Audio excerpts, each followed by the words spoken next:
Bom dia, sétimo A, boa tarde, sétimo B. Então, vamos dar continuidade aí aos nossos módulos no terceiro bimestre, ok? Então, apostila 3, módulo 11, a industrialização recursos energéticos. E como já dito anteriormente, agora vocês possuem um resumo em tópicos, onde será um norte aí, um norteador para o estudo de vocês, tá bom? Então assistam aqui a explicação de todos os pontos, porque eu acompanho a partir desses pontos, e vamos utilizar também a apostila. E aí, assim a gente vai fazendo a análise aqui juntos para vocês compreenderem aí este módulo. Combinado? Então vamos lá. Recursos energéticos. Então, primeiro, o que é considerado energia? Energia é a capacidade de realizar uma atividade. Então, nós nos alimentamos porque nosso corpo precisa de energia. Não é assim que funciona? Então, energia é a capacidade de realizar uma atividade. Recursos energéticos são recursos, né, provenientes aí do meio ambiente, da natureza, elementos naturais, que eles possuem a capacidade de produção de energia. Ok? Então, vamos falar de três principais, de três momentos aí no nosso contexto histórico principal para entender o processo da industrialização. São três eras que a gente considera. A primeira delas é a era do carvão. Então, o carvão mineral foi o primeiro recurso aí utilizado para o pontapé inicial, para o início do desenvolvimento da industrialização. Então, ele permitiu a primeira revolução industrial, foi o combustível principal da primeira revolução industrial. E a partir da descoberta de produção de energia do carvão mineral, teve o desenvolvimento tanto da indústria, né? Então, era utilizado para mover as máquinas a vapor, quanto o desenvolvimento do transporte, principalmente o transporte a vapor, que na época eram os trens, as linhas férreas, né? Então, o carvão mineral ele teve importância aí no início da industrialização e no início do grande desenvolvimento do transporte, que é um elemento principal também dentro do processo da industrialização, da produção de produtos industriais, ok? Na página 219 tem um esqueminha que é uma usina termoelétrica. Termoelétrica, por calor, ok? Para produção de energia a partir do calor. E aí ele mostra como funciona a produção de energia a partir do calor, numa termoelétrica. Então, olha, é feito a queima do carvão mineral. O carvão mineral aquece a água nesse recipiente em cima aí, nesse compartimento superior. Essa água, com o aquecimento, ela vai evaporar. O vapor, ele vai girar uma turbina e assim ser transformado em energia elétrica, ok? E aí tem uma informação importante, carvão mineral e carvão vegetal, né? Que nós pensamos, nossa, será que no fim de semana eu faço churrasco com carvão mineral? Não, carvão mineral é um recurso não renovável, né? Encontrado na natureza, formado a partir de um processo natural de milhares e milhões de anos, ok? A gente fala das reservas carboníferas.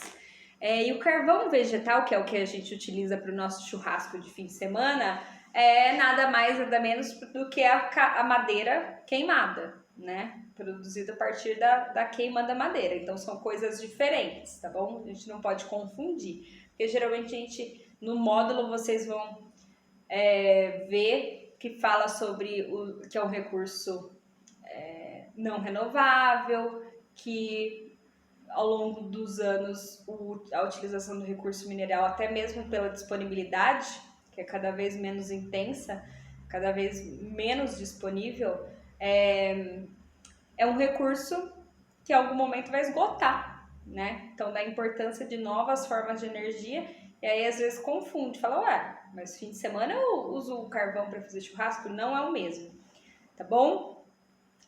E na página 220, tem um mapa que mostra aqui no nosso território brasileiro, as reservas carboníferas que nós temos. Então, são as áreas que concentram aí esse recurso natural tão importante e que teve tanta importância aí para o desenvolvimento industrial.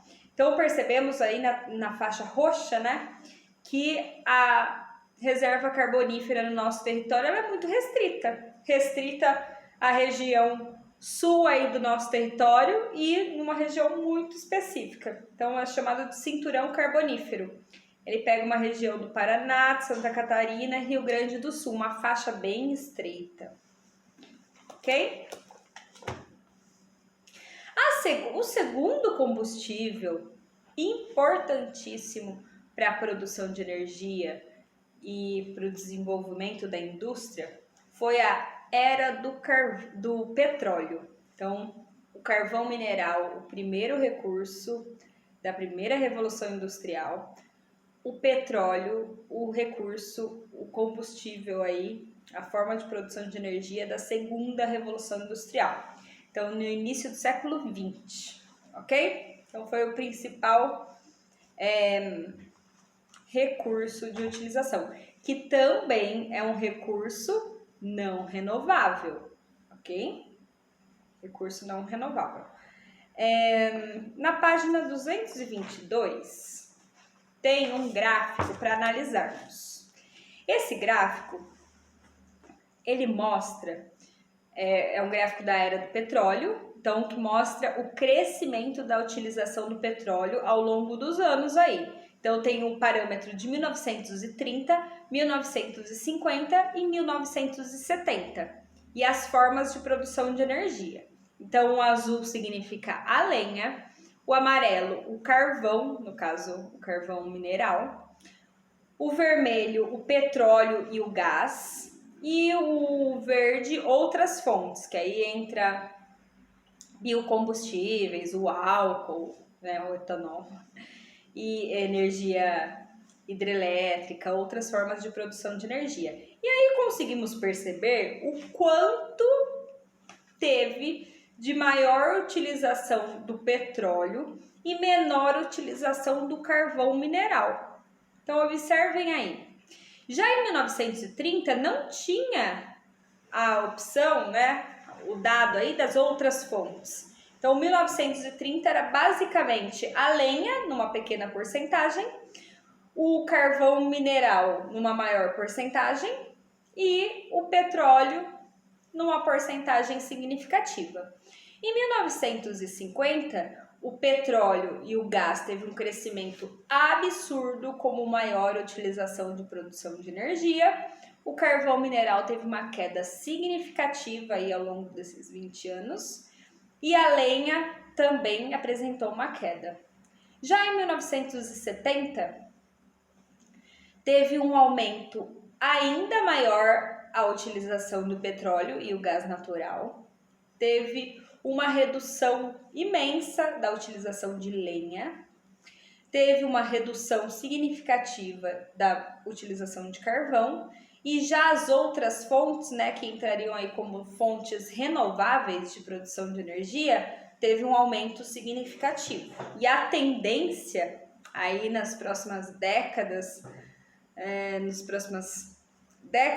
é a utilização de recursos não renováveis, no caso até do petróleo, da menor porcentagem possível, para a utilização cada vez maior da utilização de recursos de produção de energia limpa, que a gente chama, né?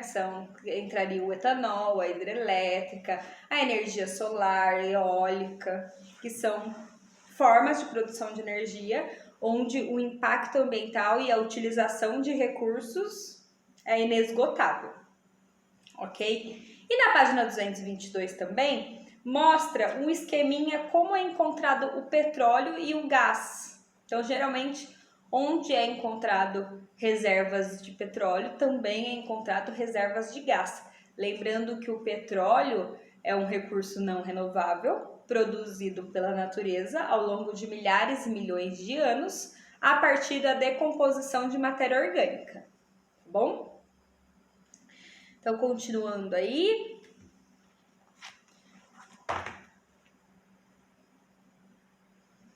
Na página 224, tem um mapa do mundo sobre a produção de petróleo. Esse mapa mostra, em um gráfico, os maiores produtores de petróleo do mundo.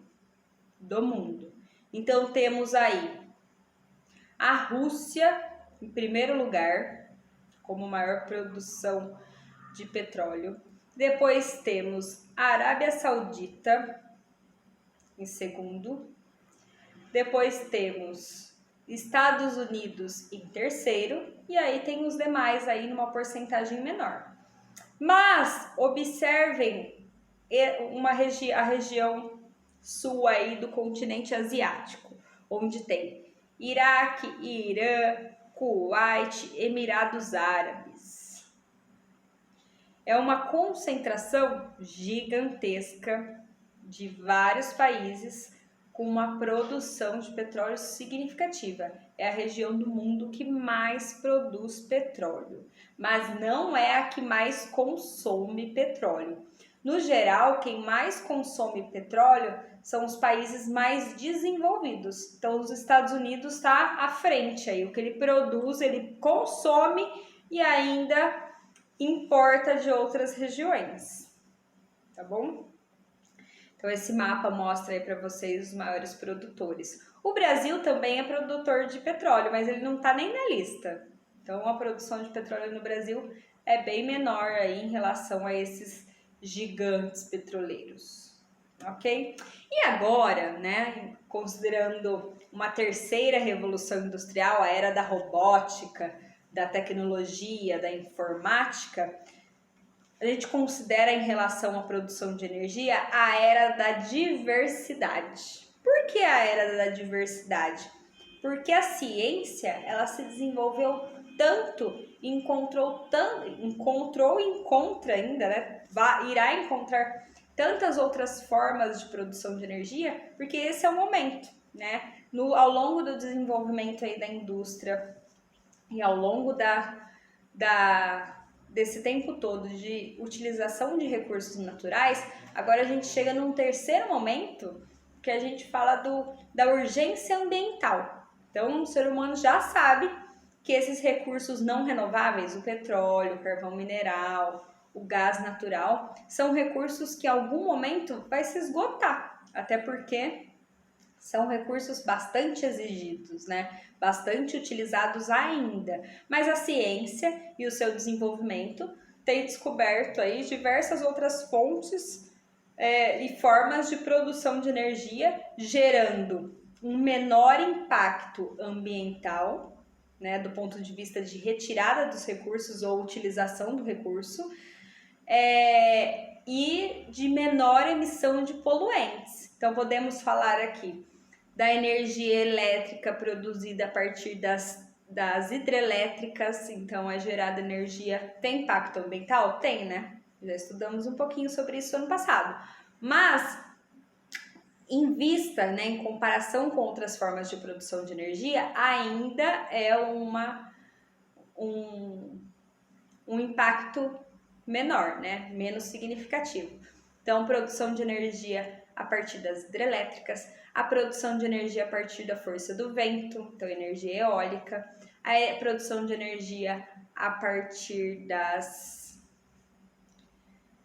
energia solar. Então, são formas de energia limpa, por isso que é o momento da produção de energia da diversidade, né? Então, novas formas de produção de energia. Na página 228,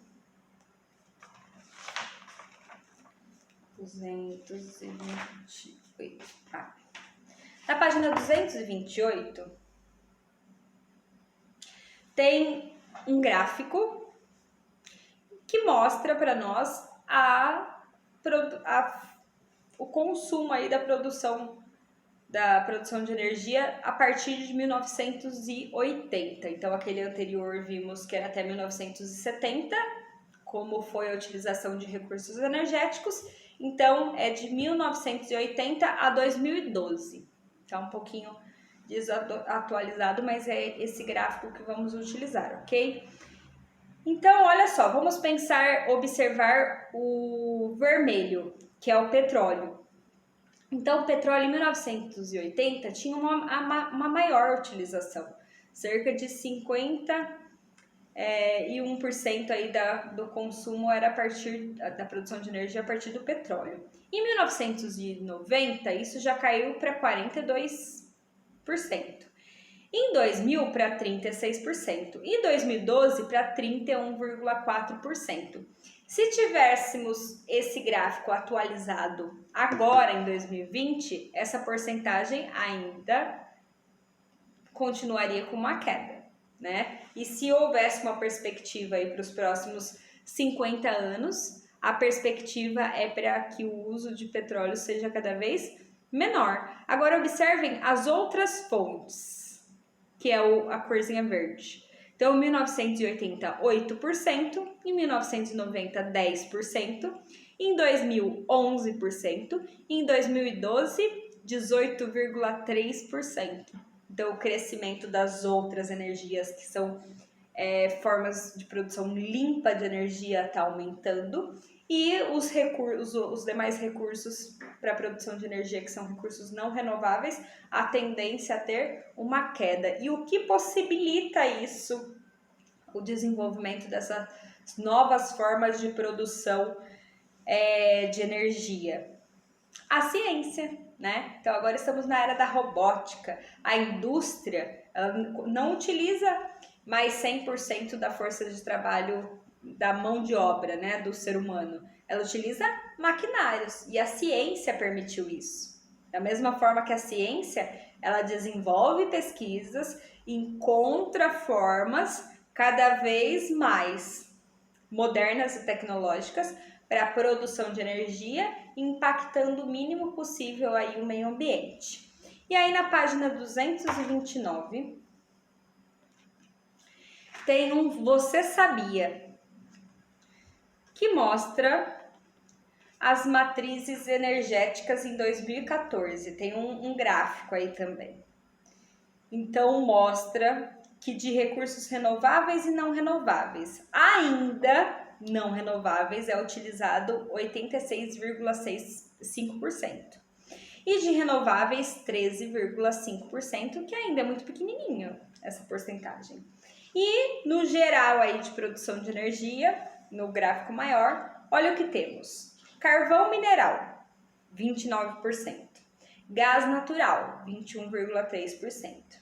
Combustíveis renováveis e lixo, né, que aí entraria o etanol, combustíveis que a utilização é renovável, 10%. Energia nuclear, a partir do enriquecimento de urânio, que é super perigoso, inclusive muitos países, principalmente os desenvolvidos que utilizavam muito essa forma de produção de energia, já tem mudado sua matriz energética, tá? 4,8%. Hidráulica, 2,4%. Lembrando que a energia hidráulica, a partir da força da água, né, só é possível em países onde os recursos hídricos são abundantes. Ou seja, nós temos o privilégio aí de ter uma produção de energia a partir da energia da água, né, da força da água, uma parcela significativa. Outras, 1,1%, de petróleo, 31,4%. Ok? Então, no Você Sabia, apresenta aí para vocês combustível renovável, a energia hidráulica, o gás natural e o carvão mineral. Então, as perspectivas de uma forma geral, né? E o porquê será que a questão do combustível em si, seja lá do carvão, do petróleo, das energias limpas que estão sendo desenvolvidas e serão desenvolvidas no futuro, é tão importante para a indústria, porque é a base, né? Se é uma forma de produção a energia é uma forma de produção, de realização de atividade, para a indústria isso é essencial e é cada vez mais essencial. Lá no início da indústria, a força de trabalho mais utilizada eram máquinas que precisavam ali da força do braçal, né, do ser humano, né? Depois, segunda revolução industrial, chegou tecnologia, chegou o petróleo, então utilizou menos a mão de obra mesmo do ser humano e utiliza mais maquinários. Agora nem se fale, né? Então a nossa geração e as gerações futuras aí será cada vez mais a utilização de robôs, de computadores que fazem multifunções. No entanto, o essencial é como essa tecnologia toda vai funcionar. Então, a base disso ainda é produção de energia, principalmente quando falamos de funcionamento, ok? E não só isso, né? A utilização de transporte também. A indústria, ela não funciona sem o transporte, seja o transporte da matéria-prima, o transporte do material já pronto, do produto industrializado já pronto e assim por diante. Ok? Então esse módulo aí, ele trabalha essas três eras, a do carvão, a do petróleo e a da energia limpa, da diversidade de produção de energia e isso ligada à indústria. Então o módulo anterior falamos de recursos minerais, então a base, né, a matéria-prima para a indústria, que é utilizado em tudo e mais um pouco. Nesse segundo módulo aqui da apostila 3, sobre como é produzido a energia que vai ser utilizada pela industrialização. E até o próximo, que vamos falar sobre tipos de indústria, ok? Então é isso, acompanhem aí os tópicos do resumo de vocês, vão para a apostila, vocês perceberam que é muita análise de tabelas e gráficos, ok? Então, realizem as atividades, dúvidas, anotem para a gente tirar as dúvidas na aula online da próxima semana, combinado? Então, até mais, qualquer dúvida, qualquer dificuldade, envia um ClassApp. Tchau!